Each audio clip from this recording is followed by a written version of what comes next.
Fiona Coghlan, former Ireland captain, also Grand Slam winning captain in 2013. I think maybe we can start on that memory. Actually, it's always good to start in a happy place. In terms of or in terms of the factors that I suppose contributed to that win, and maybe in comparison to what's happening now, what was it that came together in that year? In fairness, I suppose it was the squad that had developed over the time. There was lots of experience, but some fresh blood as well. And we had a really strong management squad as well who'd come together and been together for a number of years as well. So, there wasn't a huge amount happening outside the national side at club level. So it was very much about the squad there. And we knew how good we could be. It was just a matter of it all coming together on the day. And I suppose in that championship, well, the first game was a bit dodgy, but after that we just kept improving. And I know the last game wasn't exactly a spectacle, but we knew that we were good enough to win, and we had to do it in horrific conditions. But at the end of the day, we had a nice shiny trophy. I think since then, in general the landscape of women's rugby has changed immeasurably across the board. You now have professional teams, the standard of competition's gone up, the whole profile around the game has gone up, and the squad in the last couple of years have been in a transition. New coaches, new players. Now there's a bit of stability, but now they have to bring performances and get the wins under their belt. Particularly this year, it's such an important year for them. Yeah, Fiona Steed was making a point recently, I think it was last year, in regards to the AIL being kind of a good bit of a step down to international rugby. Do you kind of share those concerns, and what solution do you think could be there to maybe bridge that gap? Yeah, look, the AIL is a significant drop down. So is the Interpros. In fairness, they're trying to look at the Interpros. They've done home and away this year, so increased number of games, trying to improve the standard, and the positioning of it at the start of the season allows more time, coaches more time with players to develop them. They're restructuring the AIL as well, which is only going to be a good thing. More teams coming in, and again, hopefully rise the standard of it. Teams and clubs that want to be in it and want to develop it, and certain frameworks around the level of coaching, the level of support that the teams need. So, in fairness, it needs to happen if you're trying to keep up with the likes of England, who have professional team, but then a Tyrrell's Premiership that's a really strong competition that has huge exposure, huge numbers, and a really good standard. And that's where we need to get to. And again, it's brilliant now to see young girls playing, which never happened in the past. It's great. There's minis, there's schools, there's clubs underage, and I think that is going to stand to Ireland as it develops. But unfortunately, we need it to happen at a quicker pace, because the pace of international women's rugby is just accelerating at a rate of knots. In regards to last year's tournament, before we touch on 2020, it was a bit difficult for Ireland. Obviously, finished fifth. Never really got going. What was it that specifically went wrong? I know defence has been one area that they're looking at, but overall, what were the key factors that you would pull out? Yeah, I think there was probably a lack of everyone being on the same page at times. You had people moving in and out of the 10 position. I don't think there's been a consistent 10 since Nora Stapleton has retired. So if that player is not getting enough amount of game time, it's very hard for them then to slot into international level, particularly if they're not playing at club level at 10.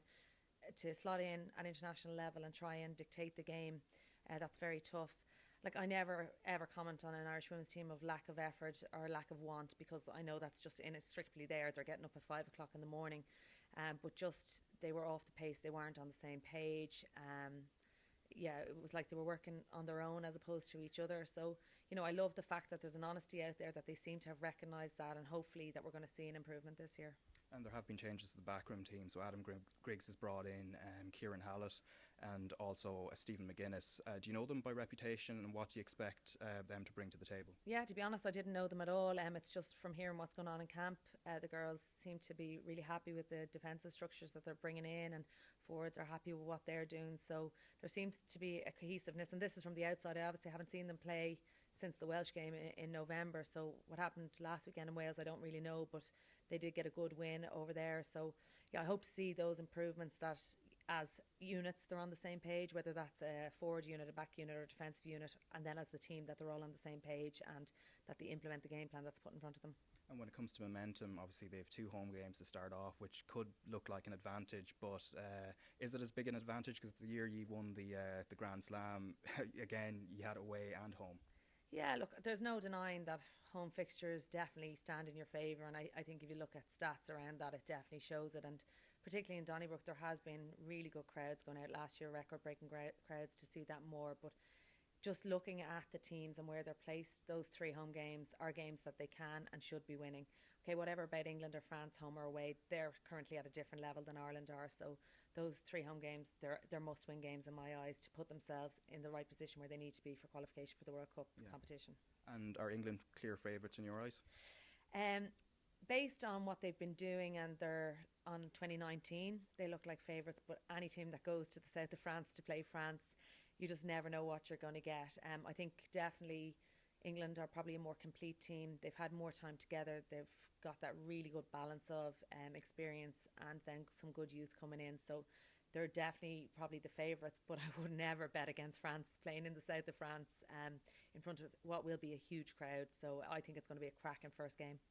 For Ireland, can there be a benefit from, I suppose, the sevens contingent that are sometimes brought in? Or I know back in 2014 you kind of stood up essentially to the IRFU and kind of wanted a bit more focus on the 15s, but can there be, what's the pros and cons, I guess?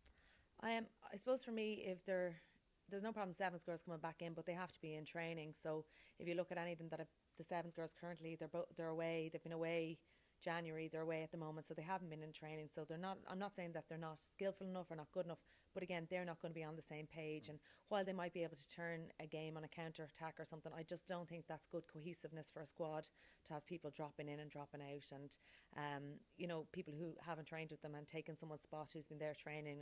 I don't think it gels. I don't think it works. So I would rather that they don't come back in, to be honest.